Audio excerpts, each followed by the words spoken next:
guys, j'espère que vous allez bien. Bienvenue chez Ladoa, It's About Everything. Et actuellement, cette fois-ci, on va parler d'un autre Nepo Baby. Et c'est très triste quand même ce qu'il arrive, tout le déroulement de sa vie. On va regarder un petit peu le tout. Je me rappelle pas c'est quoi que je recherchais. Et puis, j'ai vu son nom passer. Ah oui, je parlais de notre Nepo Baby, Malia Obama, qui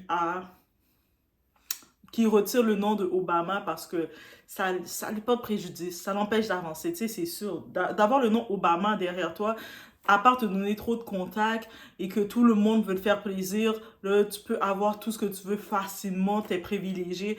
C'est sûr que c'est épuisant. Je te comprends, Malia. Mais bref, et puis je sais pas pourquoi dans les liens, ça m'a... Le nom de Hunter venait d'arriver. Je ne sais pas, une question d'une carte de crédit. Mais bref, je suis allée m'intéresser à ce fameux Hunter. Hunter Biden. Là, quand on dit Hunter Biden, vous voyez un peu c'est qui? C'est le fils de Joe Biden.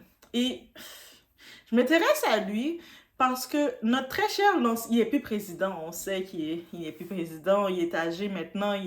Et puis, je peux comprendre que c'était compliqué sa vie. Est-ce que c'était compliqué? On peut le dire. On va regarder, mais la vie de Hunter. Et la vie d'Hunter, c'est encore plus. Je dis que c'est une vie tragique qu'il a.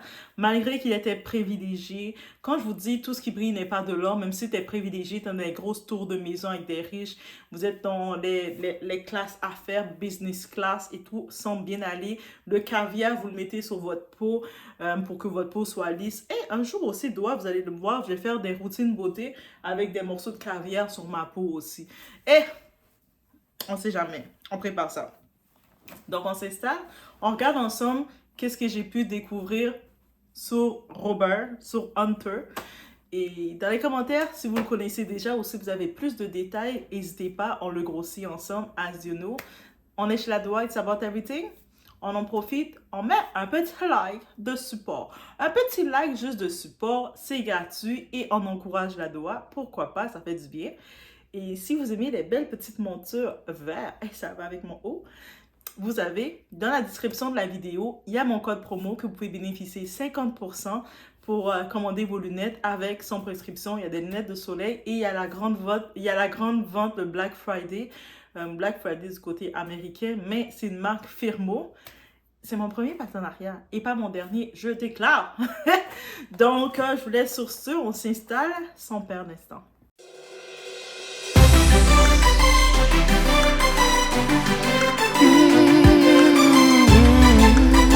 Si vous ne connaissez pas Hunter Biden, vous avez de la chance. J'ai fait une vidéo Before They Were Famous sur lui, remplie de plus de drames que j'en ai jamais vu. Il est plus gangster que les rappeurs. Son père a le job le plus puissant d'Amérique et Hunter, 52 ans, a piraté son iPhone, révélant un énorme scandale. Des SMS montrent Hunter écrivant des chèques déguisés en services médicaux pour des escortes de Moreva. La moitié de mon public vient de partir voir ce que c'est.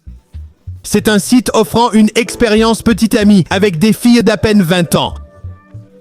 Hunter a fait des paiements peu après avoir reçu des milliers de dollars de son père. Des vidéos montrent Hunter aidant à transporter ses filles d'un état à l'autre. Et apparemment, c'est super illégal. Il y a même des vidéos de lui en action. Il y a plein de photos. Tout le tralala. En fait, le FBI est sur le coup. Le plus fort, c'est qu'il a voulu les passer en frais médicaux. Bon, il aime les Ukrainiennes. On sait que leur pays a souffert, donc il aide à sa façon. J'imagine, si on veut pas le voir comme un monstre total. Bref, check sa vidéo Before They Were Famous pour en savoir plus sur Hunter Biden. Plein de crasse et de drama là-dedans. C'est le fils du président, donc ça me gêne pas de l'exposer. Cette histoire sera partout et c'est pas comme si j'allais le croiser. C'est plutôt marrant. Allez, on se retrouve dans une autre vidéo. Bam!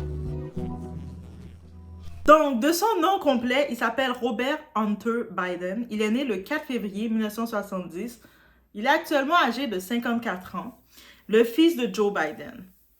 Son lieu de naissance, c'est à Wilmington, au Delaware. Et il a actuellement 4 enfants. Donc, il a une enfant qui s'appelle Noémie. Il a aussi la petite Navy Joan Roberts. il a Finnegan and Macy. Son épouse, sa première épouse, Caitlin Berkeley, ils étaient mariés de 1993 à 2017, donc près de 24 ans ensemble. Ah, ils sont restés longtemps ensemble et vous allez comprendre qu'elle a été une femme forte, ok? Elle a été une femme forte. Peu importe l'argent qu'il avait, il était le fils d'un tel, elle a été une femme forte, vous allez comprendre. Et actuellement, il est marié avec Melissa Cohen, donc depuis en 2019. Donc, il s'est remarié, donc on peut imaginer. Lui, dans son parcours académique, il a été à l'école de droit à Yale, Yale, oh my God, à Yale en 96. En 92, il a gradué à l'université de Georgetown. Tu sais, c'est des grosses universités splendides où quand tu es la famille d'eux, tu as les passes pour entrer. Et il a aussi été à l'Archimere Academy de Yale. Donc, c'est comme les préparatoires, les collèges préparatoires au USC, c'est comme ça que ça fonctionne. Donc, ses parents, c'est le très cher, notre ancien président, notre 46e président Joe Biden, avec sa mère Nelia Hunter. Et là, quand on regarde sa vie, on peut se dire, c'est un enfant privilégié, il a été dans les grosses écoles avec tous les contacts et il est marié, il s'est divorcé, il s'est remarié, il a des enfants. Où est le drame?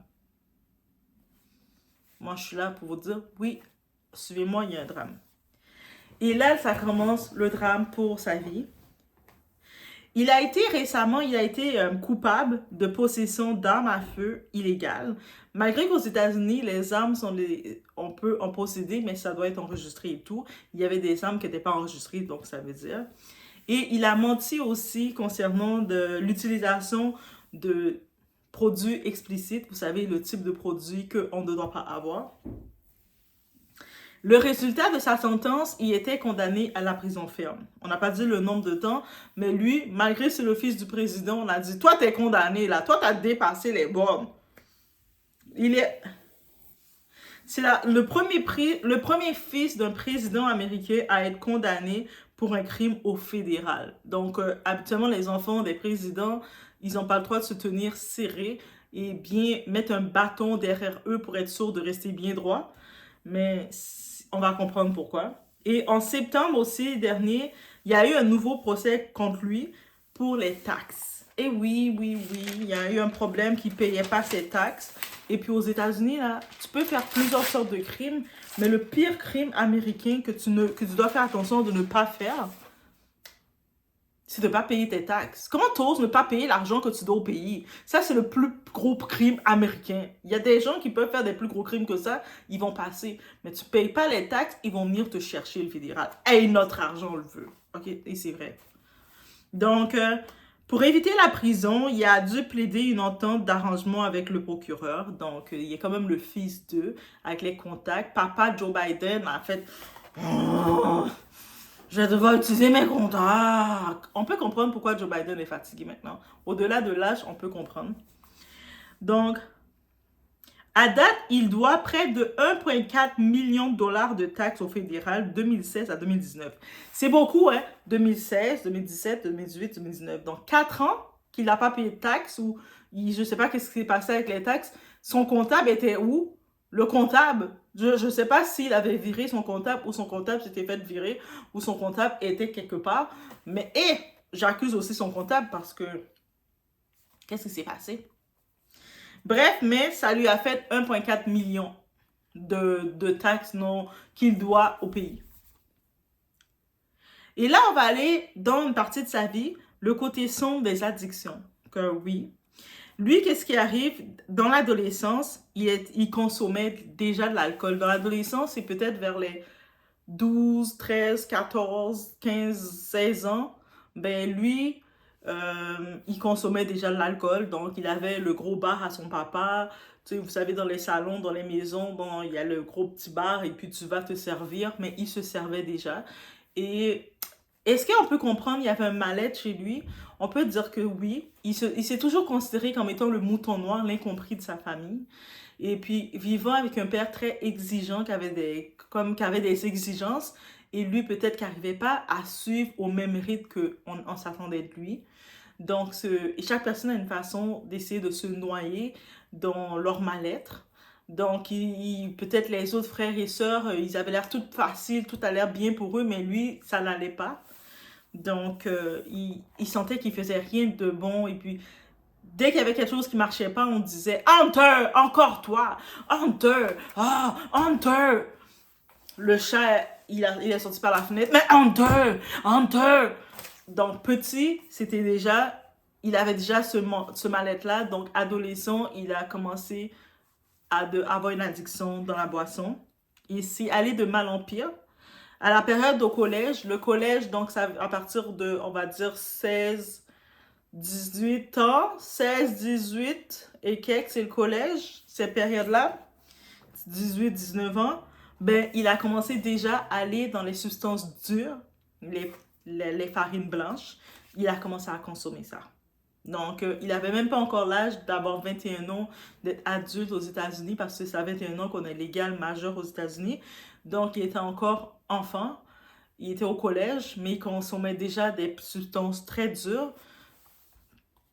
Ça allait de mal en pire. Et justement, ça allait tellement de mal en pire. À cette période, il avait été envoyé dans un centre de désintoxication, donc il avait déjà des problèmes de toxico. En 2013, il a signé pour le US Navy en réserve. Donc, il essaie de... Tu sais, malgré tous ces problèmes, ces addictions qu'il avait très jeune, il essaie quand même de s'en sortir. Il essaie quand même d'aller mieux. Il essaie quand même d'être capable. Il ne voulait pas être un incapable. Il a essayé de s'inscrire à la réserve. Et il y a eu un revirement de situation. Il commençait à aller mieux. Quand il s'est inscrit à la réserve, il commençait à faire les petites tâches, travailler, faire les stages que son père, sa famille le disaient. Et pour rendre son père fier, même si je pense qu'il a manqué de l'amour de son père. Que son père avait, au lieu de le dire, mon fils, je suis fier de toi, je t'aime, il disait, mais là, tu fais toujours des bêtises, fiston. T'es bête aussi, toi. T'es sûr que t'es mon fils? Des fois, on dit ça, ça peut être des paroles parce qu'on veut pousser, booster l'enfant, mais vous savez pas comment ça peut ravager le cœur de cet enfant. Et là, maintenant, moi je dis cet enfant, mais à cette époque, là maintenant, il est beaucoup plus âgé que moi, on comprend? Donc, et j'aime tellement minimiser les gens, moi, pas minimiser, j'aime tellement voir les gens en mode bébé. En 2019, il y a eu justement un événement tragique dans sa vie. On dit, comme je vous ai dit, qu'il était le mouton noir de sa famille pendant des années. En 2019, c'était le décès de son frère aîné du nom de Beau. Et lui, Beau, c'était, dans sa famille, c'était celui où il était le plus proche. C'est comme c'était son oxygène. C'était la personne qui avait confiance, la personne qui avait confiance en lui, qui croyait en lui. Donc, il recherchait cet amour-là, il ne le retrouvait pas, malgré tout ce qu'on pouvait penser qu'il a la belle vie. La seule personne qui lui donnait un peu de baume dans tout ce qu'il vivait, dans son intérieur, c'était son frère Beau, son frère aîné. Mais il souffrait, Beau. Beau avait un cancer du cerveau. Donc, il n'a pas survécu au cancer. Et en 2019, il est décédé. Et suite à cet événement-là, Hunter qui commençait à faire du progrès de 2015, de 2013, il essayait de faire du progrès. 2019, il a rechuté dans la boisson.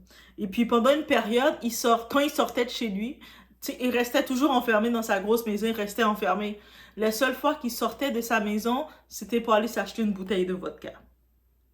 Et puis il retournait chez lui. Et puis on a expliqué vraiment que les gens autour, il y a des sources qui ont expliqué qu'en effet, son frère, c'était son binôme. C'était vraiment, c'est la personne que, dans toute sa famille, qui l'aimait. Qu'il avait ce sentiment d'être aimé, d'être valorisé, c'est par ce frère-là qui est décédé. Et on a aussi sur les réseaux sociaux à cette époque, sa fille aînée, Naomi, qui aime son père. Et ça, je suis certaine, elle avait quand même publié pour laisser justement pour expliquer son père un peu qu'on le voyait renfermé et tout. Et puis elle avait laissé ça expliquer sur les réseaux sociaux, sur Twitter, en disant, on faisait une publication pour dire que, pour expliquer la relation de son oncle, le grand frère, qui est décédé du cancer. Et pour dire que c'était le binôme de son père, c'était vraiment l'oxygène de son père. Tu t'imagines que ta propre fille, elle était consciente de ta relation avec ton père et savait le besoin que tu avais. Et pourquoi je suis émotif en pensant à ça? Oh my God, Dwight est trop hypersensible, ok? Oh my God, je reviens hypersensible comme ça. Mais oui. Et là, on va parler de son divorce avec Miss Barkley. Comme je vous ai dit, ça n'a pas été facile pour cette femme-là. Elle a tenu le coup le plus qu'elle a pu. Et en effet, elle l'accusait dans les périodes, les années qui suivaient, de dépenser des sommes excessives pour lui-même dans les substances illicites, la poudre, tout ça, dans l'alcool, dans les femmes de joie, donc les femmes qui se vendent, dans les strip clubs. Et puis en plus, il faisait des cadeaux dispendieux à les filles de joie qu'il avait des relations. Quand il avait des relations, donc les maîtresses, les chisas, il les achetait comme... Il a fini d'avoir une relation avec elle, elle avait peut-être écouté le moment. Quand il était avec ce genre de personnes-là, lui qui sentait le zéro dans son entourage, mais quand il était avec ce genre de femmes-là, qui l'écoutait, il se sentait comme un héros. Il arrivait dans ce genre de milieu, il se sentait comme un héros. Il n'était plus n'importe qui, il était un boss. Et puis, il n'avait jamais le sentiment de se sentir comme ça pendant sa vie. Donc, il passait tout son temps là. Et sa femme, c'est sûr, à un moment, elle était comme, ben là, t'as une famille à gérer. Donc, c'est sûr, en faisant toutes ces dépenses-là, mais c'est sa famille qui en périssait, qui payait le prix. Il les négligeait complètement, que ce soit financièrement, de sa présence, de tout. Et puis, tous les fonds de la famille dépensaient. C'est-à-dire, ils avaient ses enfants, ils ont des comptes en banque, des comptes bancaires depuis qu'ils sont bébés pour leur université, qui vont aller prestigieuses pour leur activité. Mais lui commençait même à aller pucer l'argent là pour acheter des sacs pour ses go, pour faire des trucs comme ça. La femme était comme, mais non, c'est compliqué là, c'est compliqué. Donc, 24 années de mariage avec un partenaire souffrant de dépendance. Donc, les dépendances toxico, les dépendances à l'alcool, tout ce type de dépendance, les dépendances aux femmes. Donc, c'était trop. Il a écrit un livre, Hunter, et dans son livre, en 2021, il a fait des confidences dans sa mémoire, en avouant que c'est ses infidélités qui étaient le point final à la relation avec sa femme, son ex-femme maintenant. Donc, ça veut dire que malgré qu'il avait ses dépendances, malgré qu'il était comme ci, il était comme ça, mais sa femme tenait quand même le bout en disant il est quand même un bon gars. C'est que ses dépendances, ne l'enlèvent pas qu'il est une bonne personne, mais les tromperies, c'était le point final. Là. Il a trompé comme ça avec toutes les filles de rue, toutes les filles de joie, toutes les filles de mauvais quartier. Et c'est comme non. C'est comme si je tolère ces infidélités-là, ben, tu vas finir par m'amener une maladie, tu vas finir par me détruire aussi, parce que tu te détruis là, ça va trop loin. Et justement, en 2019, il avait fait un test de DNA, et puis on avait reconnu qu'il était le père biologique et légal qu'il avait eu un enfant avec une danseuse exotique d'Arkansas, du nom de Lunden Alexis Roberts. Bien entendu, il est reconnu. Donc, une belle pension alimentaire arrive, qu'elle reçoit, qui a été entamée pour elle, donc elle est contente. Et dans cette histoire, la petite fille, la petite Navy Joan, qui a aujourd'hui 5 ans, elle n'a jamais encore rencontré ses grands-parents. C'est comme Joe Biden était comme, hell no, man. Toi, ta mère, là, c'est une danseuse exotique, elle fait du gogo, là, elle monte sur les poteaux, elle écarte ses jambes. Moi, je reconnais pas ta mère. Ça, c'était mon fils, là, c'est un fou. Il a fait un enfant avec un déchet comme ça, et puis moi, je reconnais pas. Malheureusement, c'est vraiment ça que notre très cher Joe Biden pensait. Le seul moment, lors de sa campagne, il n'avait pas le choix de reconnaître ses 7 petits-enfants, et dont la petite Jo. Mais jusqu'à maintenant, il l'a jamais encore vu. Il refuse, là. Il a dit, je veux pas le voir, cet enfant-là, là. Tcha! Hunter, là, il fait toujours des choses bizarres. Là, il veut m'amener ça, là. Tcha! Elle n'a jamais encore vu ça. Elle sait que son grand-père, qui est très âgé, c'était le président, 46e président américain. Elle voit toute la famille, toute son vedette et tout. Il a dit tcha! Il a dit dans sa campagne, il n'avait pas le choix, Joe Biden, mais comme il était un peu obligé de, devant le public, quand le monde posait des questions sur la petite fille de la petite Navy, il était obligé de dire, ben oui, là, j'ai 7 petits-enfants. Oui, oui. Laisse-moi tranquille. Mais c'est tout. C'est comme ça qu'il a dit, c'est pas moi qui vous imite ça, mais on connaît Joe Biden, comment il parle avec toute l'énergie qu'il met. Mais peut-être qu'il avait plus l'énergie comme ça.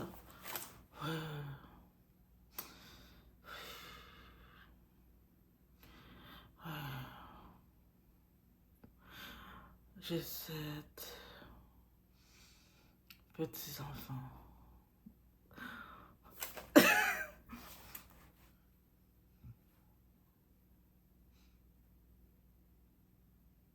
C'est ça comme ça qu'il l'a fait. Allez regarder, vous allez voir. Moi, je l'ai imité, mais c'est exactement ça qu'il a fait avec cette énergie-là, ok? Je vous ai même imité l'énergie de Joe Biden. Bien entendu, j'ai été un petit peu regarder du côté de la fameuse baby mama, Lunden Roberts. On l'associe comme étant danseuse exotique seulement, et puis rien de plus. Mais j'ai été regarder un peu plus parce que je me suis dit, il y a quelque chose. Comme oui, c'était quand même un fils de quelqu'un, de Old Money. Il a été dans des grosses prestigieuses écoles. Il avait ses addictions, ses démons en lui parce qu'il avait ses démons honteux. Mais il a quand même été attiré vers cette femme plus que d'autres femmes. J'ai été chercher un peu plus sur elle et on va regarder qu'est-ce que j'ai trouvé. Bien entendu, elle est la mère de Navy Jones, qui a maintenant 5 ans. La petite n'a jamais rencontré son grand-père, Joe Biden. Hunter, il est comme... il paye sa pension alimentaire obligée qu'il doit payer à sa fille, mais lui-même, Hunter, n'est pas présent dans la vie de l'enfant, mais il a ses propres démons. Donc, elle n'est pas fâchée contre Hunter parce qu'elle sait qu'il a beaucoup de démons et tout ça. Par contre, elle se dit que quand Hunter va faire les pas pour s'occuper de sa fille, peut-être que les grands-parents vont venir, mais tant que le père n'a pas développé une relation avec sa fille, c'est normal que les grands-parents... Donc, elle est quand même...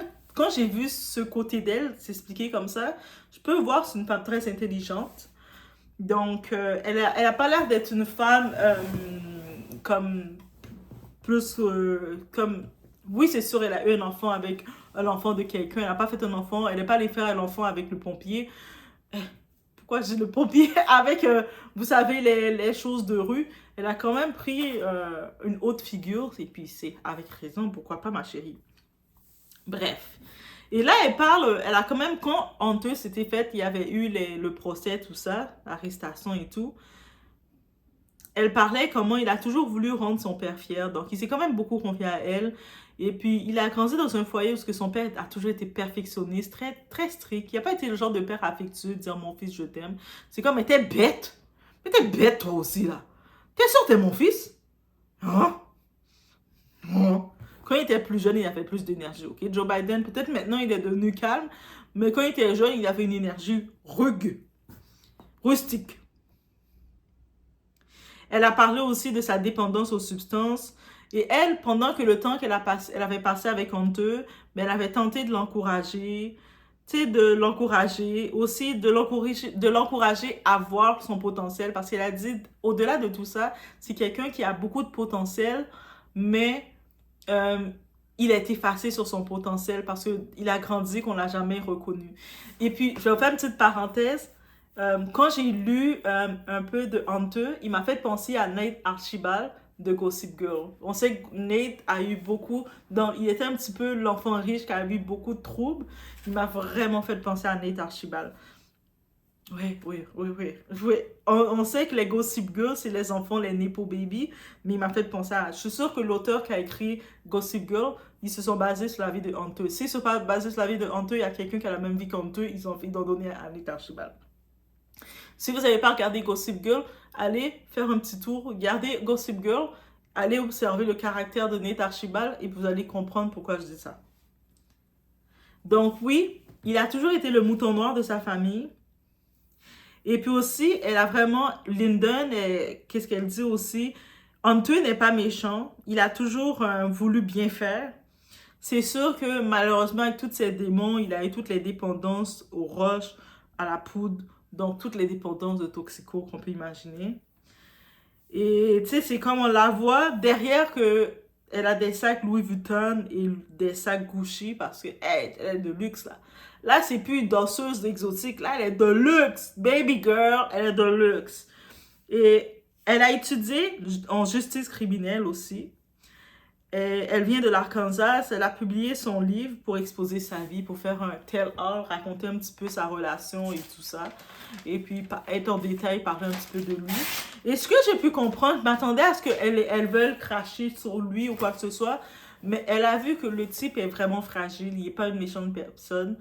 Et puis même qu'il n'est pas présent dans la vie de sa fille, il est comme éloigné, mais c'est à cause un peu de son père, de Joe Biden, qui est éloigné de lui. Et puis c'est compliqué sa vie pour lui. Ils sont que il est déçu d'avoir déçu son père et toute sa vie ça a toujours été ça. Bref, c'était mon petit tour sur Hunter que j'ai trouvé. Si dans les commentaires vous avez plus de trucs à ajouter, n'hésitez pas. J'ai lancé le tout. J'ai lancé et puis oui, on y va. Des fois on va voir quelqu'un qui a l'air riche de tout avoir, mais c'est pas parce que la personne a l'air riche de tout avoir qu'il n'a pas la douleur intérieure. Je vous laisse sur ce. On se voit au prochain vidéo. Guys, faites attention à vous.